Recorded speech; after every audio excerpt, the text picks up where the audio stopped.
Y'all.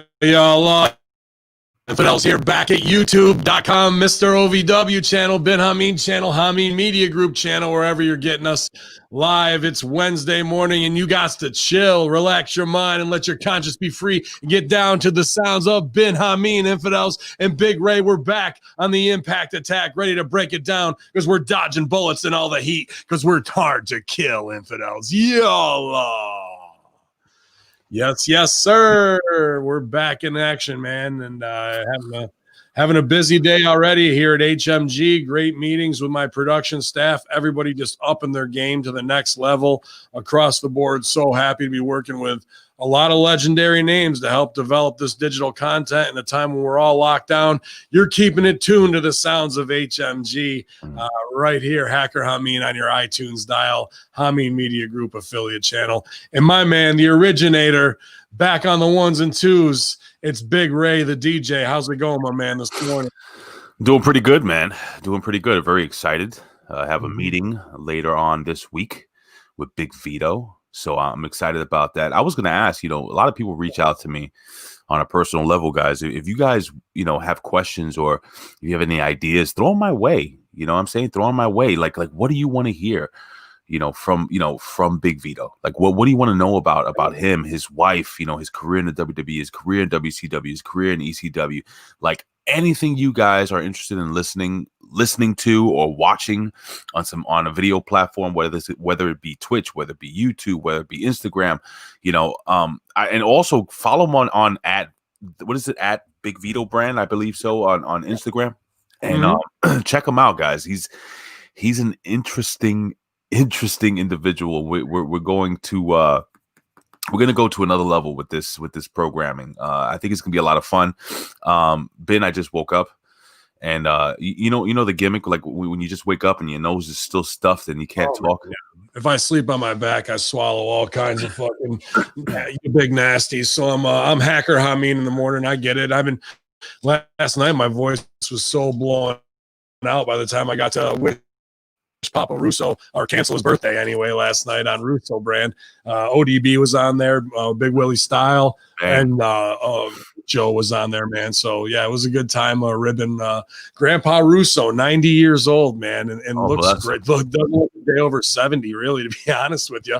And I put up a picture of him with Mussolini. He was driving Mussolini. I stooged off that they can come arrest him like they did all the Italian Mafia this week, 300 Italian Mafia arrests. So, I canceled his birthday. I also exposed him as, he told Vince that he was taking all this sales tax money and when they had their video stores, but really he was funneling it to the Mujahideen, and I'm the one who had to pay the price for that, but I have the paper trail. So it was a good day, ruining a 90-year-old man's birthday. It was a good time. Speaking about 90-year-old man's birthday, last night at work, I have somebody that lives in the building.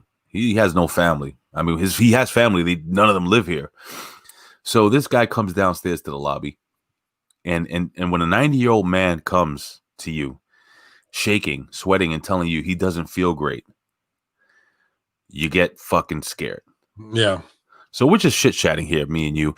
So basically, and I had to let this out because it scared the shit out of me. And literally, the problem was that the guy couldn't get any shit out of him. He was constipated. It's all hell. Mm-hmm. But at that age, dude, that'll fuck you right in the ass. Oh, I'm gonna tell you right now.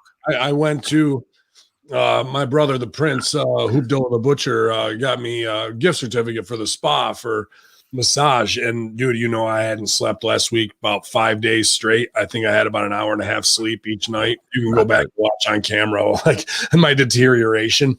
Usually I try and get to Sunday so I can sack out, but every day's been crazy at HMG. I'm thankful. But so I went and took an hour and a half and got that massage, bro. That night I slept better. All the kinks in my shoulders from all the heavy lifting I've been doing were gone. I got up digesting better the next day. Like everything was back on point after, who knows, 3-4 weeks of my system being off from one. Like this girl, she knew what she was doing. I might have to go back and make her wife 422 because she had the magic touch, bro. And I'm not, she did. Well, I wasn't even worried about that. That's how jacked up I was. I can get hand jobs all day long, and nobody does them better than me anyway. So, I don't know. Colin is up there, bro. I heard He's the champion of hand jobs. But there's something to be said about getting all those pressure points hammered out and getting the circulation of blood going in your body, and it just kind of jump started my system. So I was super thankful that next day to be back on track with a big fat chronic sack, so well, the reason I'm telling you this story is because you talked about Russo's dad, who's 90. This gentleman is actually 90 years old. Yeah, so Russo's dad, yeah. But here's the thing: there's a big difference between a healthy, strong 90 and some dude that looks like he came right out of the crypt. So, you know how difficult it has been to try to talk a 90-year-old person to call 911. Oh, well, they think that's it for them, bro. If you ship them off, they're not coming back. Dude, I had to call it. To that, a 90-year-old who lives by themselves, they're gonna want to put them in hospice care until it's the end, bro. Well, this old dude keeps kicking out, bro. He's the man. Anyway, I literally had I'm gonna share something very intimate with you, and then we're gonna jump in. And by the way, ladies and gentlemen, we're gonna jump into Impact Wrestling right away. We're gonna review the show, and then we're gonna preview the pay-per-view Hard to Kill that's coming up. And there's a little segue in the middle that we're gonna stooge off right now, but we're gonna talk about some real interesting stuff coming with Stevie Ray TV. But anyway, Ben, this guy, I had to run to CVS and get him an enema. Now, I got him the enema. I did it for him. But I had to help him off with his pants. So what, man? I just you would have done the same thing for your dad, and you your dad, and fucking, that's the kind of thing a good son does, man. Your Aiden will do that for you someday too, bro. I'd never seen balls hang so low. Well, you'll get there. You think so? Oh yeah, bro. You're gonna have a big old set of truck nuts on you. So I heard that the same skin that's on the side of your face and in your asshole are the same. It's the same skin in your nuts, and it's all sags really low. Is that true? I mean, look at my face already. I'm starting to get the old Basset Hound cheeks at 43, brother. So, that's fine. I mean, how many people are looking at your nuts every day? Do you really want the answer? Yeah, maybe 2, 3. So it's not like it matters, Plus, by that time when we're 90, anyway, even now, you can just go get a nut tuck, Ray. If your nuts are hanging low now, they'll just cut some of the back of the skin off tighten it right up and fucking give her the old 1-2 tug. 2-3 days, you got new nuts. Can they take that skin and add on to the length or girth of the gimmick? Not yet, I don't think, but I'm sure they'll get there someday. I can't believe that a woman can get her tits done. She can get her eyebrows done, her face done, her mouth done, her ass done, her feet done, her legs done, and the guy can't get 2 inches on his Johnson. I don't understand. Well, I mean, it's nature's cruel twist, isn't it? Anyway, ladies and gentlemen, we're about to jump into Impact Wrestling. And Colin, listen, do me a favor. I'm talking about Colin Weissong. He continuously asks me this question every single week, and I don't have the answer to you. I don't know a good penis enlargement doctor. It is what it is. Ladies and gentlemen, Impact Wrestling did some business last night. Ben Hamin, I think it did some business. There were a couple of things that stuck out to me, negative and positive. I say this every single week. By the way, did you enjoy, or you did enjoy that gimmick you sent me with the AEW cartoon? That was fantastic. Oh, I mean, very funny. It was a Cornette super fan put it together. I mean, just the Pogues. What is the song? The Christmas song, Fairy Tale. From New York, I believe. One of my favorite Christmas songs, actually. And they redid it, all AEW slams for Tony Khan, not having friends and having to buy his friends. And truth and comedy is the way to go. And there's a lot of truth in that. That was pretty funny, dude. And the thing is that when you listen to that cartoon, and by the way, if you don't know what the hell we're talking about, head over to Facebook, all right? If you're not a member of the Hamin Media Discussion Group on Facebook, head over there, subscribe to us on, oh, wait, how's the Twitch thing going? I just got a response back from Jesus, our hookup Russo brand, and he pretty much gave me the blow off of like, you have to go challenge it through the Digital Copyright Millennium Act. And so I'll do that today, and I don't expect much. And then I'll reach out to John Carnage, one of the founders of Twitch, and I will shoot down the queer Twitch deer. Hold on. Does anybody over there like to actually work Russo brand? I'm talking about producers. Like, do they? I'm a producer there, and I seem to No, be. no, no. I'm not talking about that. Yeah, everybody's doing their thing, man. Especially now with Two Man Power Trip joining up. The Russo brand just expanded, added 4 new shows with Dutch Mantel, Kevin Sullivan, Dr. Tom Pritchard, and I think even another franchise Shane Douglas show. So it's expanding like crazy over there. John, I hooked up RBV is going to be working with JP from Two Man Power Trip, man. So again, Hamin Media Group plug in and those already, great properties, those engines, and just supercharging them to the next level, man. Who is the Two Man Power Trip for people that don't know who these guys are? John Paz and Chad. Forgive me, Chad. I forget his last name. Right. But you guys can check out any of the Shane Douglas shows and hear those guys. They've been around for a minute, man. And JP's got a great Rolodex, and he can kind of operate in that gray area where if he's working with a Eric Bischoff or Cornette, and that obviously isn't going to jive with Russo brand, that can just stay two-man Power Trip wise and do. I mean, that's gold, right? So we want to mine it and cultivate that. And that's what Hamin Media Group's there to help, because JP kind of running the show up production wise, it's a lot. I don't have to tell you, how much it is. Thankfully, we've got such an awesome staff here, and now we're turning the corner with this model to help cultivate that. But I think RBV and JP is going to be all the initials that we can handle. Remember back in the day when we did the Impact, the Rebellion, and I do. I remember it. Every time I hear group. Yeah. Do you remember how I used to always throw in the yes? Yeah. Anyway, all right. So look, man, we're jumping into Impact Wrestling here. We had Deonna Purrazzo. Who was this fucking match? All right, so we had Kimberly versus Taya Valkyrie with Purrazzo at ringside. Deonna Purrazzo at ringside. We also had Rosemary at ringside. Now, hear me out here. Watching this match, there was another ladies match later in the night that I felt was a lot faster, quicker pace, better match between these two for some reason. And by the way, Kimberly goes over on this during this match, and the reason why she goes over is because at the top ramp you had Deonna Purrazzo and Susan. So Susan comes out now she's coming out. Now I'm over here thinking she's going to be some type of I'm about to sneeze, Ben, so you're going to have to take this over for 1 second. Do your thing, man. I thought she was going to come out as like a Karen type character, but she's not really that. Is she? She's in a power suit, and then she throws some serious punches. Like she's more like a corporate badass. I don't know, bro. Ben, what's that? Look at the way she's dressed. Yeah. Look at the glasses. Look at the hair. Is she Dixie? No, she's Stephanie McMahon. She's Stephanie. Holy shit! This just hit right now. Wow, that's a good assessment. I think she using a rib on Stephanie McMahon.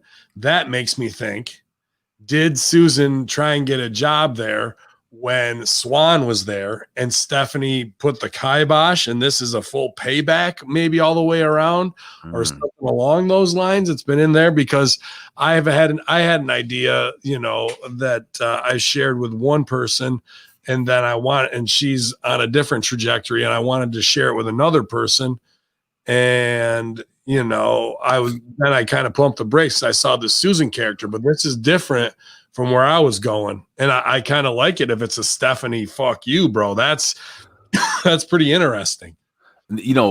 Because not for nothing.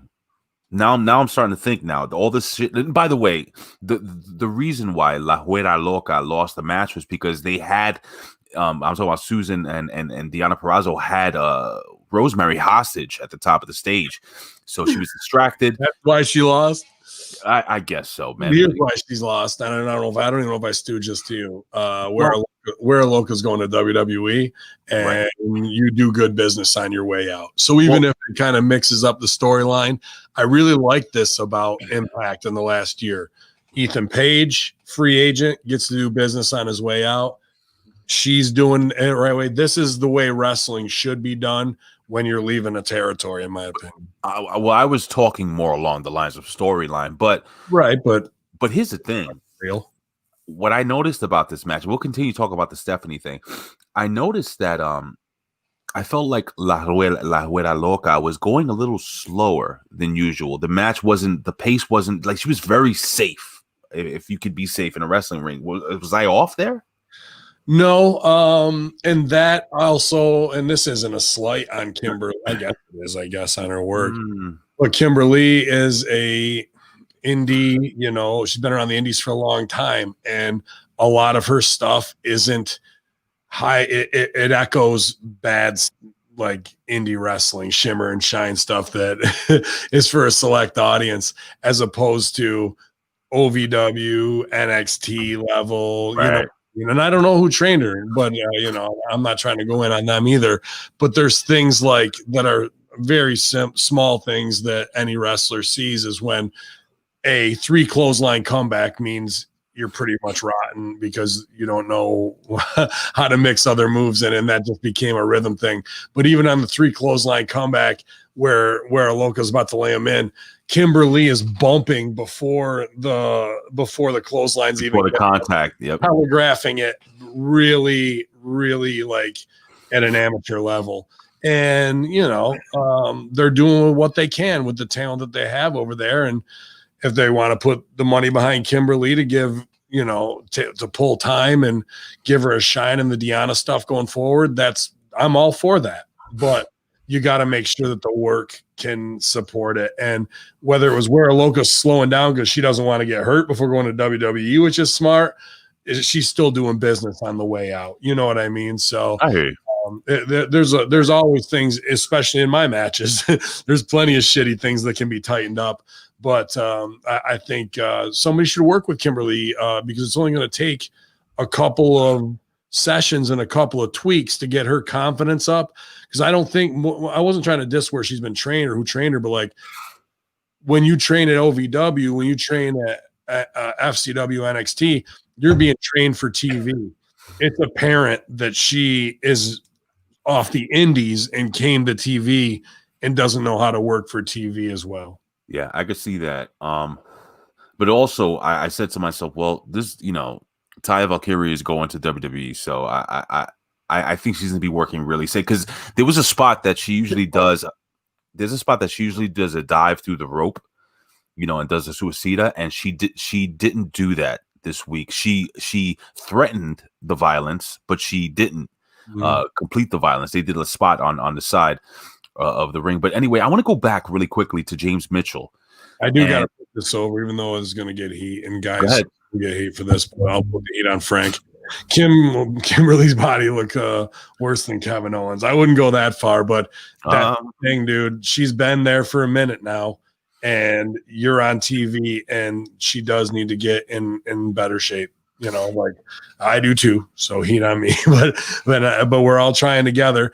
But Taya kind of put a little on earlier in the fall, and now she's back to where she should be. And I bet she's working twice as hard right now, getting ready for NXT to go there. So you're on TV, you only get one shot at this. So like, you might show up not in the best shape, but you got to gradually get better as TV tapings go along.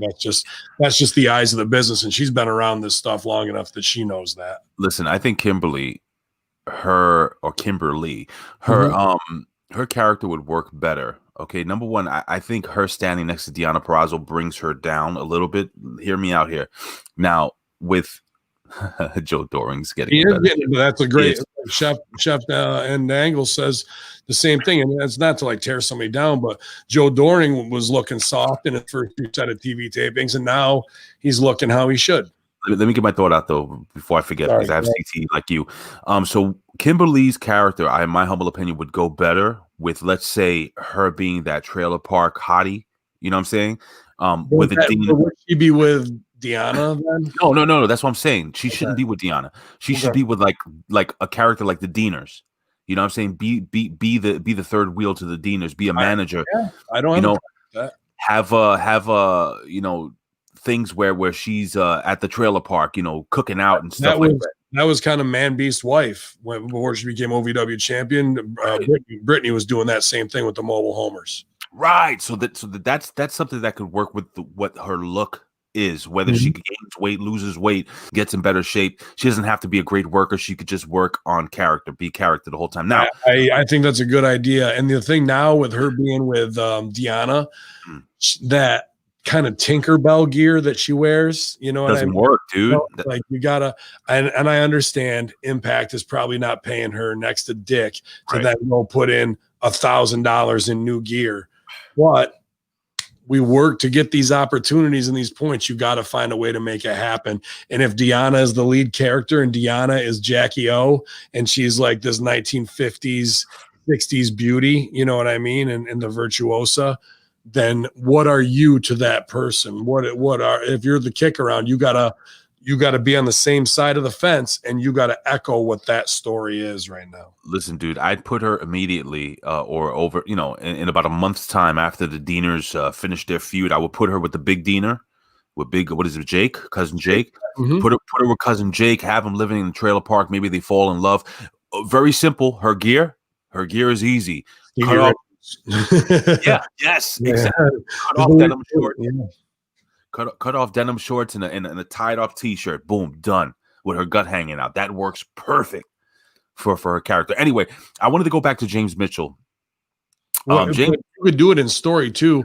If Deanna loses, she turns and heats on her, fires her, and then she goes back down the fucking, to being a dirtbag. She goes back to the trailer park where she falls in love with one of the Deaners. I'm just saying, it is what it is. Now, James Mitchell, back to the character of Susan. When James Mitchell changed her, or did whatever he did to change her back to Susan, James Mitchell looked like he saw the devil. Like now I'm thinking back. Well, devil hath no fury like a woman scorned.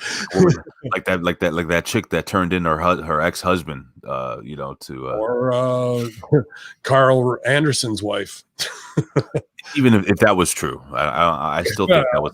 I still think that was kind of weird. He just goes crazy and writes cheater on his face and posts it on Instagram. That's for funsies. I don't know. Some people are stupid, dude. But no, I was talking about the chick that turned her husband in for invading fucking Washington D.C. Did you see that? Bitches gonna be bitches. Well, tonight, a huge guest on the Conspiracy Horseman. If you're listening live, thanks to your boy Blake Troop hooking it up. I got 5-time Hall of Famer, UFC champion Pat Miletich joining us tonight. What? You're kidding. That was the other thing I didn't even get to in our conversation today. Miletich is coming on tonight, and he was at the Capitol protest, bro. Ben, I am a huge fan of Pat Miletich, man. So we're gonna be talking about his Conspiracy Farm brand, about the parlor getting taken off of Amazon, everything that's going on censorship wise, and his experience firsthand there at the Capitol. Imagine that. You think everyone's just a MAGA, big old redneck. And if you were going to try and do something on somebody and it's Pat Miletich, it's all over for you, bro. Miletich fighting system over strong. Do me a favor. That's why people like, why did all the security stand down? Because somebody goes, Pat Miletich is over there. Listen, all jokes aside, dude, you know how much I love Blake. Blake, did Blake even mention he always messaged me on Facebook and I hardly even check that. But by the way, all those people that reach out to me on Facebook Messenger, I disabled that, so I really don't check much. But anyway, neither here nor there.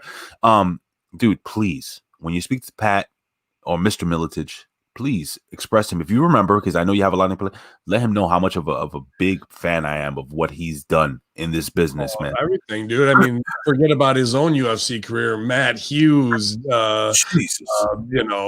George St. Pierre, coaching these guys to the fucking next level, bro. That's what I'm saying. Now, when people say, "Why did security stand down?" It all makes sense to me, bro. Wow. I'm not gonna be the security guy that fucks with Pat Miletich. That's a big guess, dude. Yeah, and it just happened last night, man. Like I told you about the last 4 hours of my life. Dude, yesterday was a ripper. The day before that was a ripper. It's just crazy, man. Right now you know why I love Blake so much. Yeah, well, it's going down, bro. So looking forward to that tonight. Pat Miletich joining the Conspiracy Horseman on YouTube, Hamin Media Group, and Ben Hamin channel. All right, let's move on because I want to do this quickly. All right, so the Susan thing, we're discussing that. Let's see how it evolves as we continue to move down. I think hey guys, if you're listening, Impact Wrestling, people, I know you guys are watching. I know you guys. Hey, even if that wasn't the way that Susan character was supposed to go, I think a rib on Stephanie McMahon would be huge. Super good. Anyway, you know what was really good? What was excellent? The promo by Tony Khan and Tony Schiavone. Holy shit, man. You got the 2021 glasses gimmick. He's got the extra medium. It was all right last week. This week it looks like, okay, we're missing, bro. Dude, it was so funny. Like, it gets no, but this is the thing. And as much as I shit on Tony Khan, as much as I shit on him, it's so bad. It's what makes it good to me. I think it's supposed to almost be bad, or they put him on air knowing it's going to be bad, and that's how it gets over. This has got Cyrus all over it. This whole thing is Don Callis directing it off camera to just do more heat between them and them. I don't know, man. It's putting yourself in the storyline, and that's fine if you own it. But guess what, dude? The boys are all going like this. Right. What are they doing? What are they doing for the listeners? Going into business for himself, getting himself over. That's not what an owner does, bro. That's not what because that is, believe me, is going to start people talking even more, and any credibility you had is going to go out the window that much quicker, if there was any at all. And it's gonna end. This whole thing's going to end up looking like a 10-year-old birthday party indie show. Listen, dude, it worked. The whole owner becoming a character worked fantastic for Vince McMahon and for Eric Bischoff during that short period. But in the long run, people got tired of it. So people are already tired of seeing it. Let's not compare Tony Khan to either of those guys. No, but I'm just saying that the whole gimmick of having the owner be part of the show, like that was a thing 20, almost 30 years ago. Dude. That's a thing on every indie show, bro. There's so many indies where the fucking shindies where the fucking owner books himself into the match, books himself as champion, or books it going over, and it looks a certain way to the boys. Like there's a couple shows I'm working against the owners where I draw them out. But there's guys who have feds that are specifically to shine themselves. And I've worked for a couple of them, and it always ends in a fucking weird and bitter way. So this is the road we're going down with that. People forget. And by the way, they were making fun of the fact that, wasn't Brian Cage at Impact Wrestling? Now he's basically in a real wrestling company. I remember that, yeah. Funny thing is that Murder Hawk was, people forget that he started his shit. He got his name at TNA. Well, here's the thing with statements like that, where they're like, "Oh, I'm surprised you remember 2 years ago this shit product." Meanwhile, cut to the Bullet Club in a trailer, and they're referencing Machine Gun's win in 2012 at G1. That's Dude. The last time you were over 8 years ago because you won one G1 tournament because you went hard and smashed on some Japs. That's the fucking reason you're supposed to be over. Still. What were they talking about? Drinking the what? Somebody drank my. I heard beers or something. I don't even know what they're talking about. Biz or some shit. Biz ears. Is that what they said? Yeah, they're just talking carny, like every little stupid impact of Tizak. Good brother beats Brad brother. Whoop wop, come back like. That this phony stuff doesn't make the cool guys look cool to me, bro. It makes them look like they're trying to hold on to some shit from 2014 that they jumped on the Young Bucks only to leech off of the Young Bucks, who were the only ones who were doing it as a rib on the business and making it cool. They jumped on it because they saw there was money there, and now they're trying to sycophantically live off of it 8 years later. It don't look cool. It doesn't sound cool, and it's the exact opposite of where we need to be going in wrestling, which is real talk. Right. You know who's on where everybody should be going in the real talk? Eddie Kingston. Oh, Eddie Kingston. That dude is the best promo in wrestling. That should be the standard. That should be the baseline standard, and we move up from there with everybody. And if you can't be doing that, then you're not a player in the game in 2021. You know what you need? You need a soundbite of Carlito. I spit in the face of people who don't want to be cool. A guy like that could come back and probably do some real shit instead of doing some all that and go, I'm not spitting apples. I'm spitting game right now, and I'm in my peak. I was on Netflix and Glow, and you didn't want to help get me over. Well, I'm going to get myself over, and I know that's the worst thing you can do in this business. Imagine he's standing in a WWE ring saying some shit like that. Woo! Come on, son. Well, I'll tell you what was cool and continues to be cool. Sammy Callahan, dude, cutting another deep dark promo regarding the barbed wire massacre match he's gonna have against Eddie Edwards, dude. As much as I thought I would get tired of seeing these guys in the ring in this feud, dude, I just can't get tired of Sammy Callahan, man. Him and Eddie Edwards. Why would you? Sammy Callahan's an awesome fucking performer. He's one of the guys who actually gets it, living in real time, using. Just like I do with the, WikiLeaks dumps or whatever to fucking make his character into something else. He's awesome, man. I'm gonna tell you something, man. It's like, ketchup is delicious. I love ketchup, and mayonnaise is delicious. And you think, mixing them together is not going to make sense, but if you ever tried that, it's fantastic. Oh my god. Ugh. Oh, you kidding me? You're thinking about ketchup and mayonnaise, bro. Hashtag RBV Fitness. All right, so now we get Josh Matthews, Madison Rain talking about Hard to Kill that's coming up, and then we have a match here. We have Rohit Raju, Chris Bay, and Manic versus Manic and Suicide in a tag team match, dude. We have Chris Bay going over Strong, still in the pin. Dude, what did you think of this match? What did you think of now? We had Chris Bay getting the pin. So I'm starting to think now, we'll talk about this as we preview the pay-per-view. I'm starting to think they're going to give that belt back to Rohit Raju eventually. I don't think that's a bad thing to do right there, because that title can go in between. A heavyweight title, you kind of want a King of the Mountain. An X Division title, anybody can win on any given Sunday. TV title, whatever it is, because you got to keep defending it. And the more matches you have is going to wear you down. If somebody waits in the cut for you to be fucked over, they can come in week 6 and snatch it from you. You know what I mean? There's a lot of things that you can do with a title like that to hot shot it and take it off one guy one week and put it back on somebody else, only to bring it back to the guy that you really want it to be on in a little side story. Yeah, man. Things out. So I think Rohit Raju is perfect to put it right back on him, dude, because he's missing it right now. Remember how much he personifies it, puts it in the seat belt, gets it a coffee or whatever, Yeah. He's missing it like a forlorn, a lost girlfriend or whatever.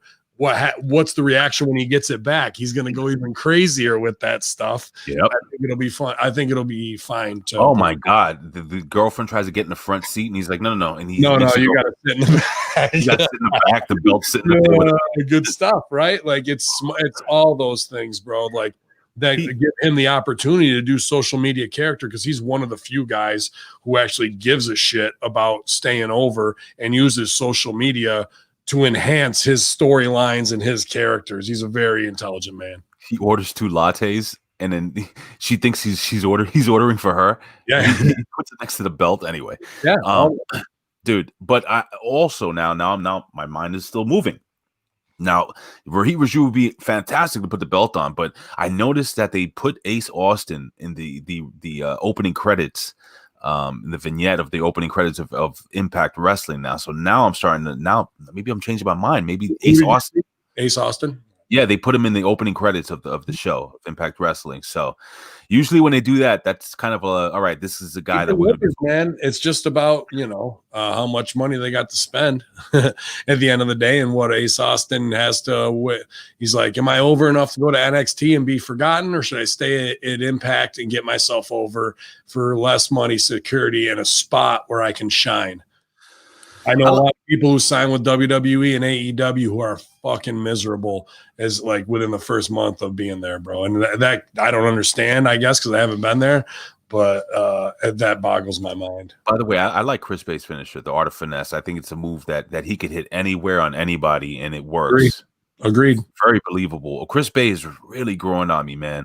And I think he's a really good worker, man. I like him a lot. Oh, everybody here in the match. I was wondering who was in the Suicide Mask, because he was a little chubbier and a little shorter and shit. So I was trying to figure it out, but I couldn't. It doesn't really make a difference. Anyway, and Caleb Connolly.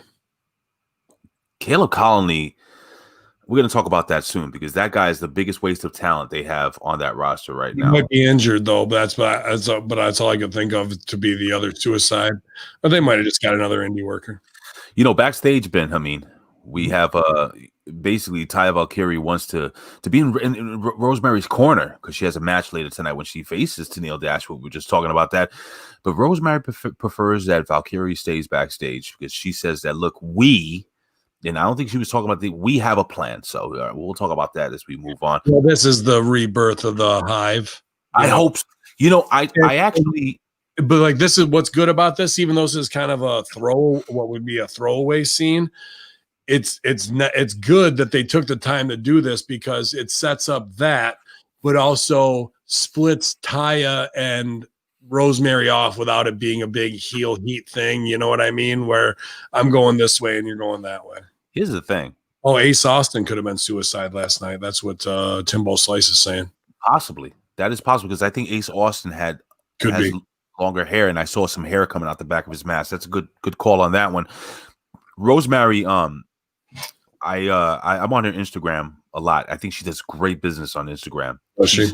Good. Oh, fantastic. Check out her Instagram. It's perfect. It's exactly what that character needs. Anyway, I had commented on how come, because it was a picture of her and Crazy Steve, and I said, why isn't this a thing again? And she liked it, and she commented something along the lines of, we agree. We agree. Okay. In character. Good. So that was last night, if I'm correct, sometime after Impact was off the air. So that's pretty cool. So just keep that in mind. Yeah, I'd like to do something with it, but right now, we and you had a great, I'll stooge this, conversation with upper management at Impact, got the contacts, but at the same time, the stars were aligning as we are, HMG's plugged into Stevie Ray TV brand, and that got done too, a deal where now Impact Talent is going to be debating with Stevie Ray being the moderator tomorrow night, kicking it off, Eddie Edwards and Sami Callihan, so a huge never-ending blood feud where these guys been going at it since I seen them in 2CW, Boston versus Ohio, Massachusetts versus Ohio as it is, and really just, I don't think that's ever going to end well when Stevie Ray steps in the middle. So instead of, we like to bring guests to the Impact Attack, but right now it's time to shine that brand. So we're happy to be able to be plugged into Impact via any way we, can through the brands we represent. But I think to go back to it, Rosemary would be an awesome guest. If she's not doing something, I would definitely see if we can get that booked, because her work in the last year has really been at the top of the list of almost every, you could argue, the best woman's work in all of wrestling because of the character combined with the wrestling, combined with the entertainment. I don't think there's anybody doing it as big as her. I'm going to put this over. I was in Times Square picking up Jen from work about a year ago or a year and a half ago, and I ran into Allie and Rosemary and fucking, I remember when they were down there. Yeah. So they were walking around, and Rosemary, by the way, and this is why I love her as a character, as a worker. She was wearing the crazy makeup. She was wearing eye makeup that looked a little crazy. And as soon as I approached them, and I didn't do it in the Mark way, I just said, "Hey, Allie, Rosemary, I appreciate your work." And they turned around, and immediately, no shit, Rosemary kind of goes a little like, because at first she's like looking around, taking pictures and shit, like, and then she went into character a little bit. Well, thank you. Oh, she's a pro. I love, dude. And she's really cute in real life. I'm just putting. Oh, no doubt. Anywho, listen. Speaking about guys who are not cute, Jesus Christ, we got Diener with Eric Young and Joe Doring versus Tommy Dreamer with Rhino and Cousin Jake. Now, I hope I didn't miss anything. I don't think I did. No, I did not. Dude. Whoa, Joe Doring.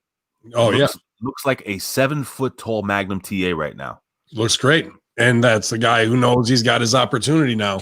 So it looks like he's been working hard, does the one and dones, and instead of doing too much and burying his size. I like how he's working.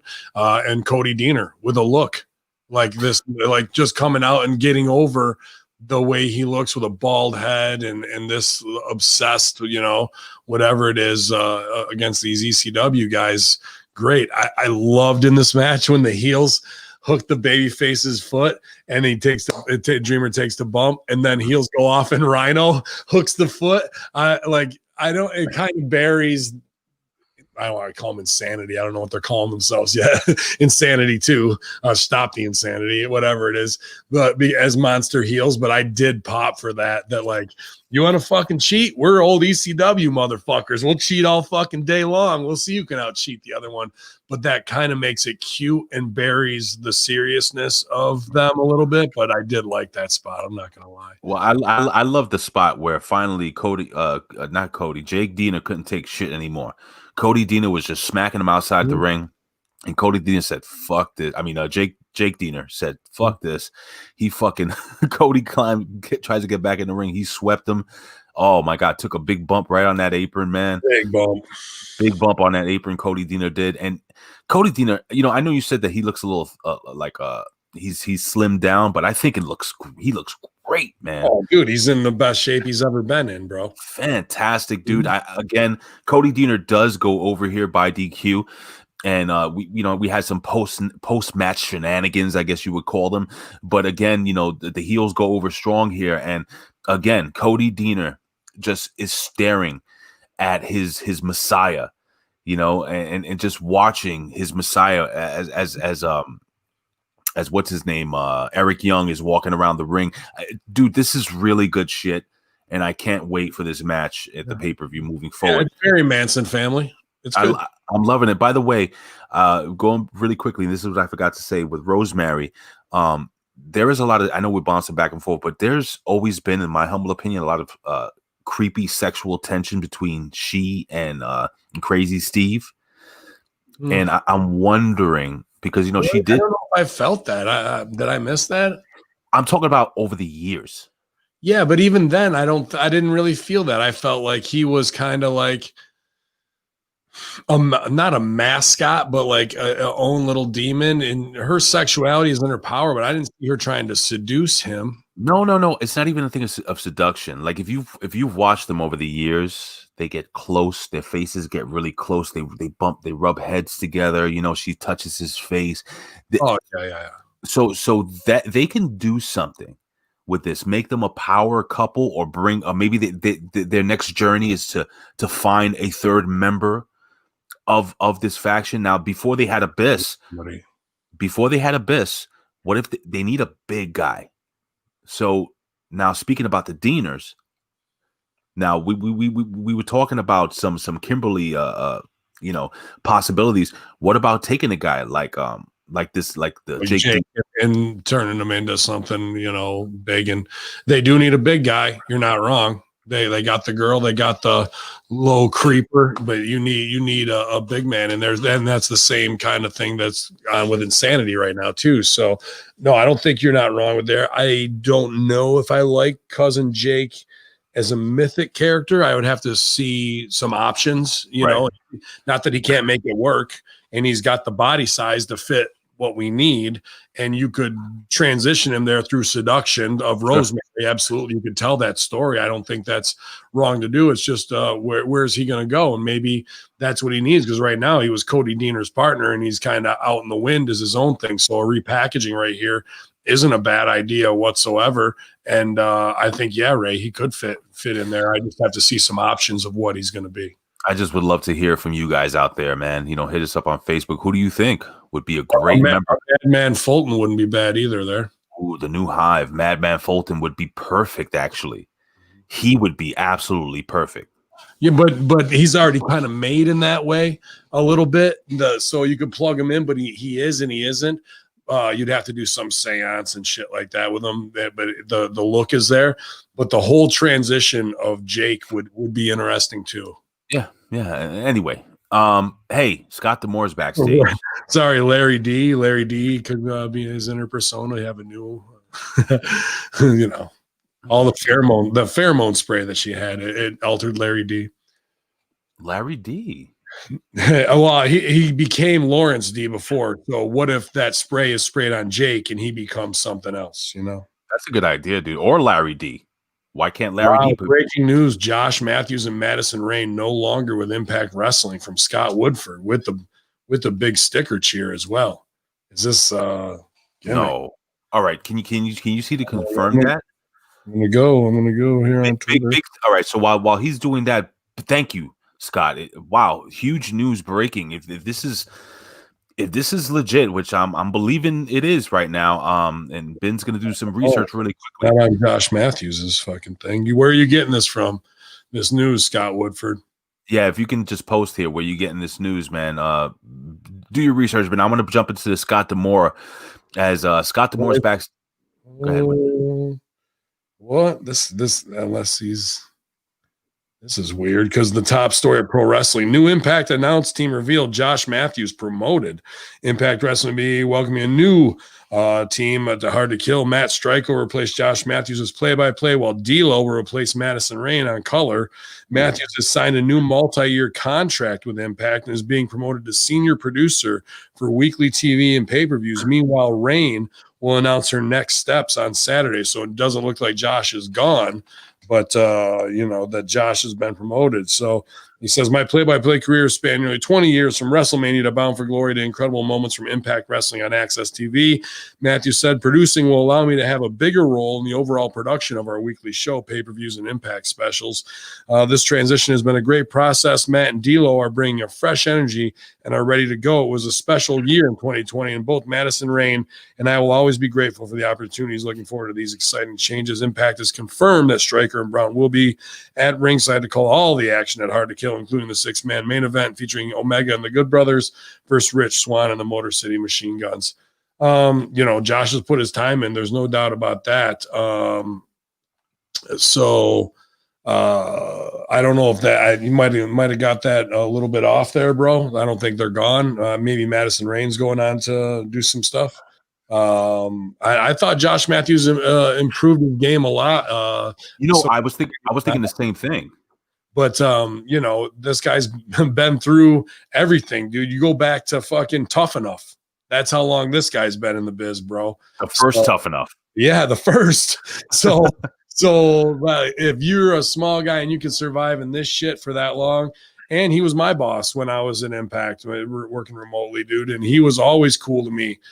Very easy to get along with. So fans might shit on him, but every interaction I've ever had with Josh Matthews has been A plus. And I think he's a good guy to have there. Now, that being said, Matt Stryker and D'Lo are not the announce team. And Ray, I know you got Big Vito brand on, but you need to block out an hour, 2 hours every day in this week and start cutting together opening things. And you need to start taking some matches and doing calling things. You need to start putting together a little reel. I'm not kidding you. There's no and all respect to D'Lo and all respect to Matt Stryker. Work shows with both of them. Fucking great dudes. They are. But D'Lo doesn't have the look to be on camera right now. He's way too heavy, and he's kind of a version of himself that people don't want to be reminded that they look old. And Matt Stryker can toe the line, but at the same time, what investment does he really have? We've seen him backstage as a WWE producer, on camera, here, there. It's kind of just like a wrestling name who's kicked in. He's not going to be the voice of Impact, where you could be a fresh-faced talent, and with your voice, you could become the new foundation of Impact, dude. With this whole gimmick I have over my eyebrow, man, look at this thing. I don't know about we got makeup. We got makeup to fix that. But what I'm saying is, you should feel the stars aligning for you right now, but you have to put in the work to get noticed. And we have the connections through Stevie Ray TV, Impact, Ross Foreman, and Scott D'Amore to get your tape right in front of them. And believe me, I'm not trying to shit on these veterans, but they're not pumped about that choice of guys that they have to put in there right now. That's a Band-Aid on a broken leg. You know what I mean? And two very competent guys. But if I'm the lead producer, I'm in a meeting going, these guys are good and can hold it down, but we need to find the next team of who we have going forward. And you got a shot at doing that if you're ready to put the work in. I do. And I have to put over the fact that I do like, I've interacted with both these gentlemen and I like them both very much. They are both really cool dudes. I do agree with the fact that I do like Matt Stryker I like them both. as a play-by-play guy, but as a color commentator, D'Lo Brown, I'm not sure. I'm sure D'Lo's doing it because he's a good company guy. I'm sure D'Lo's not going, dude, I can't wait to be a commentator. He's going, all right, Josh is going up. This person's going. Then we got to do this. You know what I mean? We need to fill this hole. And he's a soldier. He's going to do what needs to be done. Yeah, but again, I can't say anything negative about either guys. I think they're both great guys. And anyway, speaking about a great guy, Ben. Speaking about contacts, Scott D'Amore. It's the same thing with Athers taking time off. He's great. We got to find somebody to fill that spot. We're going to put somebody in there. It might not be the one, but we're going to have somebody good in there. You know what I mean? In the time being, I got to say something right now. I got all right. So I'm going to say something. I'm going to shoot from the hip. Yeah. If Athers is listening, because I think the only way he's going to follow wrestling is probably listening to the shows. Mm-hmm. Dude, the chemistry between Athers and MacGyver was fantastic. And you know, it's funny because I could give a shit about soccer, but they made me care. Okay. No, seriously, they made me care. And I'm genuinely, you know, hopefully just for the time being, for a short time, I'm going to miss hearing Athers. I think Athers is super quick-witted, super intelligent, really fun, like just one of the best people we've had on this platform, and finding out, and yes, ladies and gentlemen, Athers is taking some time off, who knows, permanently, or it could be just temporary, hopefully. But Athers, man, I absolutely I messaged them, okay, earlier today, and I thought this was a work. I thought they were fucking with me. And man, I'm gonna miss listening to those two together. And whoever's gonna well, the door's open. It's not like he can't ever come back. He just burn out, and that shit happens sometimes, man. It happened to me. Happened to Jargo, and what did I tell you both? We got to get to a point where you can take some time off. I don't see that happening. It's got to happen. I like it, not until Jamaica reopens. Jamaica, you in Jamaica, dude. You love that place. I do love Jamaica, man. Anyway, Jamaica loves you, from what I heard. Mm-hmm. Let me braid the beard. Always, and it's gonna be super long when I get there. Dude, are you cutting that shit off or what? I don't know. Ben, look at me. Look me in the eye. Ben, he's looking me in the eye right now for the listeners. Ben, well, you have beautiful eyes, by the way. Are you gonna cut this shit off, man? I think. Not until I know we're not wrestling anymore. Okay, all right. I'm just saying, you're a very handsome man. If I get to July and there's no shows, then maybe. You're hiding a lot of handsome back there. I'm just saying. I know, and in July it's brutal. Believe me, bro, it's fucking brutal in the summertime. Dude, I know what it is to have a full head of hair in July. I can't imagine a full head of face. What is it? Face hair? Anyway, whatever it is. What it is. Scott D'Amore is backstage with Havoc and Nevaeh, Kira Hogan, and Tasha Steelz. I love this segment a lot, and this is why. You know, it's the typical, you know, you got the hood chicks that talk so much shit, and all of a sudden, two big other chicks stand up and kick and basically pin them up against the wall, and then Havoc speaks. Now, here's the thing. Now, I see the look on your face. For me, Havoc doesn't ever talk, or she doesn't talk much, right? Doesn't need to. but when she did, it really meant something. And what was that you flashed up on the screen? Somebody put it over. From Evan. That was from Sonic the Hedgehog, but Evan Bonvino. So good wine, Evan. Good wine.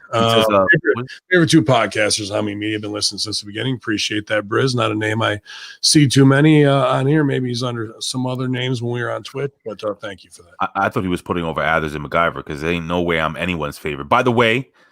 What is this? Do not cut it, Ben. Don't listen to him, Ben.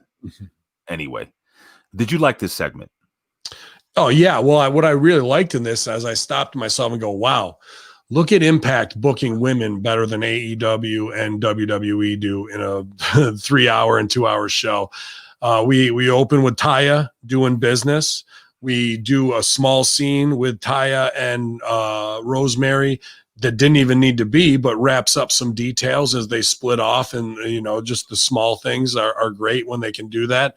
Then we have the women's tag tournament, which we billboard through here, and usually it's the badass Tasha Steeles and Kiera Hogan acting, some kind of world star way. But when the zombie apocalypse girls ride on you, the sweetie girls get quiet real quick and got yoked up. So it was a good scene. Nevaeh at the table had the gimmicks out. I mean, looking strong. Good job, Jake Christ. Proud of you, buddy. And Havoc's been working really hard to try and get in shape, and she's getting the shine that she never really has gotten other places to where she should be, because there's money written all over as an alpha woman. So she got to play alpha woman here, and like our own alpha female, Jazzy Gabert, and definitely believable. And it's believable that Havoc could do that to a Caleb Connolly, a Crazy Steve. You can go right down the line, because she's got the size and believability to do it. So this was good. And then we have another match with Rosemary. So the girls were really heavily featured here, but all of them look strong in their own way, or are doing good wrestling business in their own way. You know what this is? No, I can't really see. Oh, is that Nevaeh? That is Nevaeh. She is almost too gorgeous to be a monster, but she makes it work. She's worked hard too, dude. And I want to stooge her off, but had a couple kids and was a mom and was just working the indies. Now she's got her chance, coming in through the Chris brothers and Sammy, but Chris brothers are dealing with their stuff and are gone. Sammy's a solo act. Havoc and Nevaeh have been working together for a long time, and now they're both getting to shine the way that they should have been shined 6 years ago. And I'm really happy for them. Like you said, another 15-year overnight success. Yeah. Speaking about a success, man, we had a successful reunion of the Hive here. We have Tennille Dashwood versus Rosemary. Rosemary goes over in this match after Crazy Steve chases Caleb. I'm thinking about Caleb with a K, chases him up the ramp. Again, another distraction gimmick where Tennille Dashwood is distracted, and you get Rosemary getting the win there. Now, I loved. So during the match, we had Tennille Dashwood or Caleb, who was using the hairspray in the eye gimmick, right? Mm-hmm. And then what goes around comes around. Yes, Rosemary is a baby face, but technically she's the devil's daughter. So she reuses the hairspray in the eye of of Tennille Dashwood, and she gets a kind of a dirty win. But is it dirty if the referee's not looking? Yeah, I mean, this is a pretty rough match, bro. Tennille had a good week last couple weeks. This is some indie house show stuff right here, bro. You're burying the ref. You're doing run through drop the gimmick, and then the heel gets caught with the gimmick and it gets used on them in a waka way. And without fans in the crowd, spots like this just come off as kind of hokey. This was one of the things on this show where I was like, we tried, but without fans, things like this really fall short, dude, because it buries the ref. It makes somebody beatable with hairspray. Right. And this is like all this stuff, Well, one thing I did like was there was one scene where you see Caleb Connolly standing on the apron, and then you just see Crazy Steve slowly pop up from. Yeah, wonderfully. They know character. They know what they're doing. Those kids. Wonderfully done. So, all right, this is what it is. Coming back from commercial, we take a look at Ethan Page's downfall, which we'll talk about that. You posted that picture. I to stooge it off. You're like, who is this? Out of makeup. It was Crazy Steve with the glasses, right? And I looked. I have the exact same glasses, Crazy Steve. I think his lenses are probably a little more high prescription than mine, but frame they're identical. No, Crazy Steve. They're like super thick. I think they're almost a half-inch thick. Or just from computer, like my eyes bugging out. Well, yeah, that is Crazy Steve. A lot of people will put. Oh, by the way, you like that picture of Vince Russo that I found on the internet? The old school on the big booth. Yeah, it was funny. Wow, that was at WrestleMania 13. Vince Russo. Somebody jacket with shoulder pads in it and shit. Dude, somebody, I forgot what the hell they said. They said that. Oh, who was it? Somebody called him the $1,000 man. That's good. That's fucking funny. That was Adam Rivera, I think. He said the $1,000 man. That shit popped the fuck out of me. Mm-hmm. Yo, dude. Yeah, man. So we got the Karate Man versus Ethan Page. We're gonna talk about that briefly. All right. So this is what I want to talk about: Moose versus Matthew Palmer. Mm.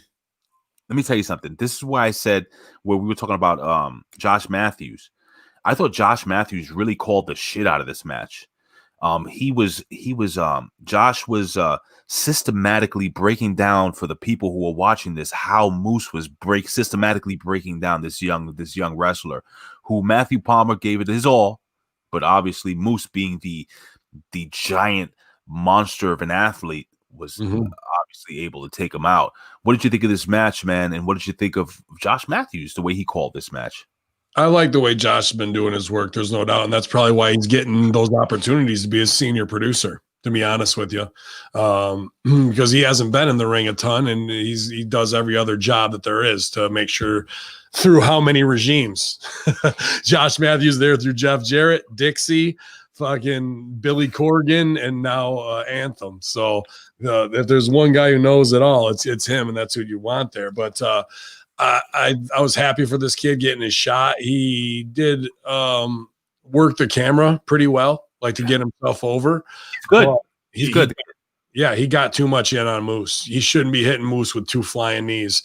He can hit him with 1, and then when he goes for the second one, Moose says, no, you ain't hitting me with 2 flying knees, bro. So Moose gave him too much. Like that, he should have killed him even more than he killed him, to be honest with you. And then the elbow strikes at the end had some air in them. There's a little bit too much space, but he's taking care of the kid. It's an empty arena. I'd rather not have the kid completely murdered, but I liked last week's thing with Willie Mack before the payoff a little bit more than I liked this one. It wasn't bad, and I was happy for the kid getting his shot. He's probably been working his fucking ass off for 10 years too, and now his first shot. I do like the psychology of the finish where Moose was just so overwhelmingly, he was going to kill the kid. He was doing the 12-6 elbows that are banned in the UFC on the kid. You know what I'm saying? Yep. The referee is like, all right, that's it. He's done. He's knocked out. This is where a knockout worked out perfect, dude. And I would like to see this more, especially during these squash matches, where you have a bigger wrestler in the ring, squashing somebody smaller, and the referee's like, right, that's enough. The UFC finish. Yeah, that's what it was. And it was done well. It was really done well. And for those who don't know, just go back, check out this match. It's 5-10 minutes long. I forgot that, like 5 minutes long. I agree with you. I don't think the kid should have gotten that many. I like the fact where he's running into the corner, just hitting Moose with the drop kicks, because Moose is egging him on. He's like, yeah, I can take it. I can take it. I got a problem with that, because it shows Moose is strong, but like, what fighter do you know that wants to stand in the pocket and take those? A real fighter is going to bypass, let the kid come in with 1 drop kick, you sidestep and let him eat shit kamikaze style in the ring, and then you fucking get on him, because it shows that the kid is so hyped up, but Moose is more of a wily veteran and can fucking bring him in just to get heat on him, that he can let the kid take himself out while he thinks he's getting a free shot. Well, then you never saw Rocky 3. I guess, do you want to just stand in the fucking pocket and get fucking wailed on? That, so be it. I remember Clubber Lang is hitting him with his best shots, and Rocky's like, come on, you ain't so bad. Yeah. Well, Clubber Lang isn't fucking 6'8" and Rocky 5'4". You know what I mean? So they were working 50-50 who's the strong guy, and that was more whatever it is, but Moose shouldn't have gave that kid that much. That's all. So as we get into the main event, Ben, and I think they made a big mistake by putting Moose on just before the main event. And I'm going to explain to you why. Because we get Moose, who walks out looking like a wrestling god. Yeah, he looked great. With that beautiful TNA title, the music, the lighting, he comes out. Doesn't empty arena or not, this guy just exudes what a champion's supposed to be. Mm-hmm. Rich Swann versus Machine Gun, Carl Anderson. And Rich Swann, all 5'6", 5'7" of him, comes dancing out to that terrible music. And Ben, as much as I love, and I do really like Rich Swann as a wrestler, he is your X Division guy, dude. I cannot get over the fact that he is the Impact Wrestling World Champion. I really can't. Who is that? Let me see. Nikki Bella wants to be a part of WWE Creative Team. Oh my God. Like, I would totally book matches. Amazing. Nikki Bella gets it. Oh my God, dude. Why? Can you imagine her walking to that fucking boardroom with that fucking baseball hat on backwards? It doesn't matter at this point. Wrestling's ruined. Fuck them. Oh, fuck them, dude. I hope they don't do that. Like, what the fuck does she ever? What does she ever really? Unless she learned from John Cena. How to do what? Get left at the altar. Wow. Anyway, John Cena does have a type, though. Have you seen his wife? I guess subservient with a pussy. Wow, Ben, you are. Shave the beard. All right. I'm not the asshole who proposed in the middle of a fucking ring at WrestleMania. What do you expect to go wrong? Ah, man. I wonder if they ever go. I wonder if she ever goes back and just watches that over and over again in a loop, just eating fucking. You know she did. Just eating fucking tres leches ice cream. Anyway. Her whole creative thing is going to be to book John Cena in every match under. He just comes back and gets killed by everybody if she gets on. He gets rolled up. He gets rolled up by Hornswoggle. Anyway, dude, this match went on. It was a good match again, but I just can't get over it. Like, what do you think of what I just said? Like, Rich Swann coming on right after Moose, and it's just like, I can't get into this dude as a champ. The promo's not real, man. You know, like, Swan really needs to invest in himself in some acting lessons and get away from the all night long stuff. And we got to take, I don't want to just go archetype black characters, but let's take 5 very different characters from movies and have him start doing monologues, not on camera on Impact, but in his own practice. He needs to be an action hero. He needs to be vulnerable. He needs to be a dad character. He needs to be jail, prison crazy. He needs to be something, you know what I mean? A lawyer, like all 3 different or 5 different stakes characters. So we can start developing those muscles of what he needs to do there. He needs a lot of work outside of the ring. In the ring, he can do whatever he wants. He's fucking incredible. Bro, that promo that he cut talking about popping tops, I just wanted to punch the screen. But it's just too wrestling, bro. We got to get away from that. Again, does that stand up to an Eddie Kingston level? Not even really. No. Eddie Kingston needs to open up a school where he just teaches people how to cut promos. I don't think he can. He's got it naturally, and you can't just say to somebody be natural, especially if Eddie Kingston doesn't have the acting and directing background to bring up that out of a performer. I don't want to go I, me, my, but that's my specialty. Sure, you can watch and emulate him and start to get it a little bit, but he is fortunate to be able to have that naturally. And some people got it and some people don't. And if you don't have it naturally, you have to learn how to work to develop it. And I don't know if he's got the chops to be teaching people that. What do you identify as today? What do I identify as today? What do you identify as today? An improviser and executive producer. Okay. I would say a handsome man. I wish. Would you stop, Ben? Stop underselling yourself. Yeah, man. Not with this thing on my face. Well, hashtag cut off the beard. Okay. Rich Swann goes over with a fucking roll up, but this isn't the most important thing that happened. But the most important thing apparently that happened was backstage.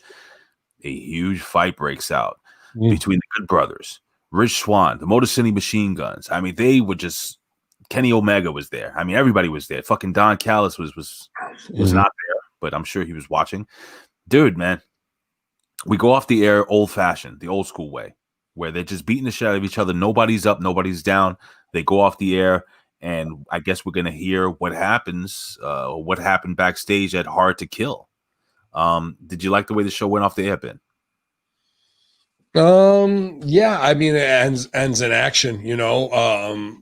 Good Brother has a decent little match, grabbed a lot of holds, which I liked. And to get to the end for the action, why kill yourself if everything's coming after the finish anyway? Yeah, it could happen all over the arena if you wanted to. But when they had the picture-in-picture in Motor City Machine Guns, watching Swan win, which I did not like the win with a roll-up. I thought the finish was bad. Um, win with a roll-up means you really don't know what to do right there. That's an easy out instead of telling the story to finish. What do heels need? Heat. So Swan should have hit him with they did it to keep him strong so he could beat the shit out of Swan. Instead, a Machine Gun should have gone over on Swan clean, or with something devastating to knock him out, and then right after he starts getting heat on him again. Then you see the locker rooms of both of those guys clear, and fucking here comes Motor City Machine Guns, but they get drilled by Gallows backstage and dropped. Gallows makes his way to the ring, or Omega makes his way to the ring while Gallows is handling them, and fucking Omega is getting heat on Swan too. Gallows brings both of them out, dragging them because they're small and he's fucking big. Toss them in there. They get heat on all three, leave them laying Good Brothers and Omega up. So we have heat going into the fucking pay-per-view. Instead, we keep Swan strong before we get the heat, and then these guys will come out and just battle. Heels need heat. Leave the babies laying. It's phony wrestling. That's what we need. So when the babies get their comeuppance at the end of the movie, it means something. Otherwise, they're not beating that bad of a bad guys if they can go 50-50 with them. I'm sorry. You know what's way more over than this finishing segment? The names that the guys are giving Vince Russo on this picture. You got fucking Craigie, who says Diesel's little brother regular. There you go. It's so stupid. Unleaded. Yeah. All right, for those right now on YouTube, I mean, like seriously, I don't know if you guys can see this. He just called me, so we got to wrap this up because I got. All right, so let's run through this really quickly. So, all right, so it's hard to kill. I'm gonna just ask you. I'm gonna throw the match at you. You tell me who's over and who's going over and why. Here we go. Tennille Dashwood and Caleb with a K versus Rosemary and Crazy Steve. Who goes over and why? Rosemary up. She's just done too great a work, and Caleb and her are all right together and what they're doing, but if you're a booker and you just see where your money is, you know that she's got a long way to go, where Rosemary's delivered time and time again. So there is the opposite of that, of baby faces are incompetent and you put them with a good heel, but Rosemary's the baby face here and Tennille's the heel. So for me, it's Rosemary up. All right, I agree. We have the Karate Man versus Ethan Page, which may be one of those cinematic matches. Who goes over and why? You got to put Karate Man over. Why? He knows karate. Okay, that fucking makes sense.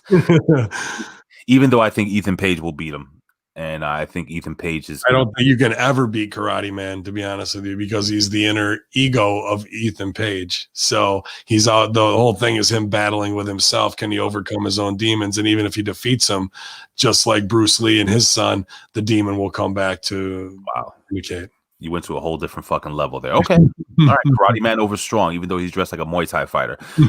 Eric Young, Diener, and Joe Doring versus Cousin Jake Rhino and Tommy Dreamer. Who goes over and why? What the fuck are old school rules?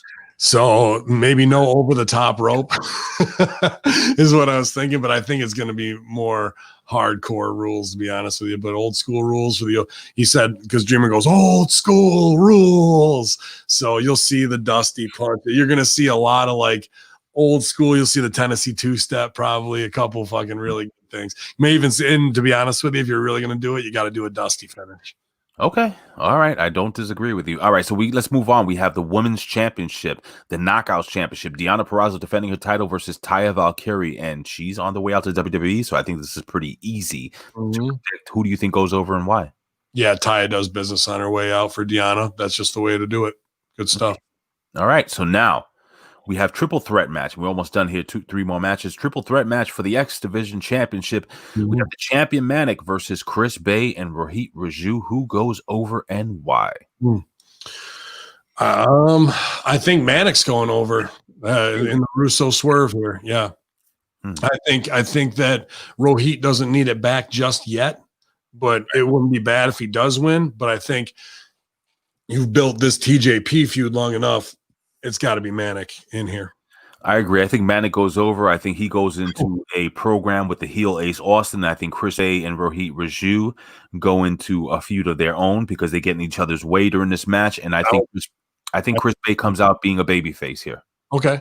I don't know if I put this over before or not, but I thought what was good in that match where TJP or Manic and them are in the ring together, so it's not TJP, and the other dude. Mm-hmm. But I think Fallah Boss should get a suicide outfit made. Oh, we spoke about that. We did, right? I think Fallah is suicide, and people just keep going, "Who is that?" Under there is fucking gold, bro. And he can't wear any shoes.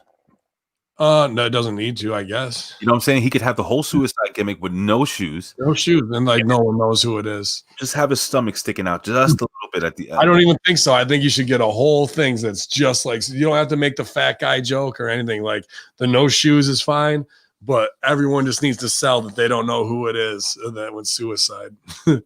We should really, really talk to somebody about that. Okay.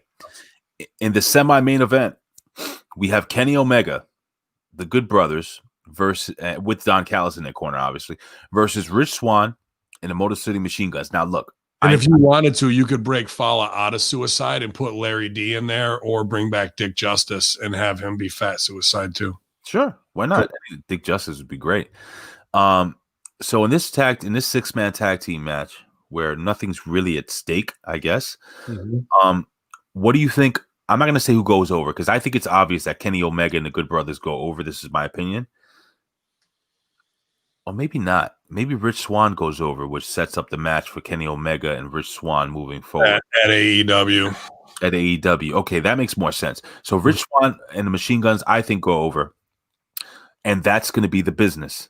And then it'll be probably not the Machine Guns versus Good Brothers. It'll be Machine Guns versus Young Bucks. That's what it is. All right, so this is going to be a match. It'll be Good Brothers versus FTR. This is going to be a match that's going to be setting up the next big AEW pay-per-view, basically. In the main event of the evening, Ben, as we go off air here, we have Havoc and Nevaeh versus Kiera Hogan and Tasha Steelz for the tag team, for the Impact Knockouts Tag Team Championship. Who goes over and why? Havoc and Nevaeh up. They've put in their grind. They put in their time. It's not going to hurt Kiera Hogan and Tasha Steelz. And unfortunately, as a booker, I got to say it, Kiera Hogan on social media maybe a month ago kind of had a little breakdown, publicly or whatever, as wrestlers are fragile individuals, if you don't know this. And on the heels of Kylie Ray, then that to me goes, I don't want to deal with these types of people who have problems. Give me the girls who I know her husband's here and just her man's here and just re-signed a deal, and this other girl who's been wanting it for a long time. There's safer money on Havoc and Nevaeh, in my opinion. I agree with you, man. And they're going to be one of those tag teams that I think should hold that tag team title for a long time. I think they should bring in tag teams from all over the world to fight them. From Mexico, from China, from Yugoslavia, fucking from Canada, everywhere. Just keep bringing them in and have Havoc and Nevaeh really make those tag team titles important, dude. Yeah, there's a lot of girls that I work with who I think should be on TV right now. And I think Holidead could fit right in with the Hive too, to be honest with you. If you were going to not bring in a big man, you could bring in another girl. Holidead would be fucking great. Jenna Van Muscles' Genocide would work if you wanted a big power player. Genocide could fit in there in the Hive as well. And then Christina Marie, who's in upstate New York and East Coast, well-known wrestler. She's a little power lifter, but she's worked a lot of decent names too. There's 3 or 4 girls I can name right now that aren't your shine shimmer, spot fest just to do some shit. They actually know how to work, who should be getting a shot against them, and I hope they do. Dude, and Jenna Van Muscles, I got to put this over, dude. She is one of the most TV-ready people. Train with Silvio and Matt Sydal every day. She looks fantastic, dude. Like, she's trimmed down, but she looks super strong. I saw over prepared for the opportunity, bro. When it comes, that's where she's at right now. I saw a match that she did just she put up a little while ago, I guess. Anyway, she looks fantastic. I think she's ready to be on TV. But anyway, Ben, we're ready to get off this little gimmick here, this little screen. And as we sign off here, Ben, anything you want to say to the Impact Nation? Yeah, man, please support Stevie Ray TV tonight. You're watching this on Thursday, 7 p.m. Central, 8 p.m. Eastern. Sami Callihan facing off against Eddie Edwards with Stevie Ray in the middle. And Hamin Media Group is plugged in. So Huge. It's a big opportunity for us. It's the first one, and we want to keep this relationship solid and going, because who knows where it could lead. Maybe to Big Ray being at ringside on the announce desk, and I have high hopes for that to happen. So everybody, it's Hamin Media Group, everybody at their battle stations for Stevie Ray TV, please share it, plug it. He's also just announced that he's got Gimmick Jones from A Christmas Story on there, the main kid, Peter Billingsley. He's going to have as well. So at Stevie Ray's Patreon, MSG's running that over there right now. Rip Rogers podcast up on the Hamin Media Group Patreon. We've seen an uptick there as well. So thank you for subscribing to those. Ray's working with Vito. RBV's working with Two Man Power Trip. We're all under the Russo brand umbrella. Where else do you need to go? No place except for ProWrestlingTees.com/Ben Hamin infidels. So y'all, Big Ray, what up? Nah, man, just give me a follow on social media, guys. Just search Big Ray Hernandez everywhere. And I guess for me, for Ben Hamin, and for the $1,000 man, Fred DiBiase, who I hope to be working with one day. Hey, we're out of here, ladies and gentlemen. I always say I would do this for a living, but if I couldn't, I'd do it anyway. Why? Because I love talking wrestling. I love talking to you, Ben, every single week here. Always, Ray. All right. And keep it real, because we are hard to kill. YOLO.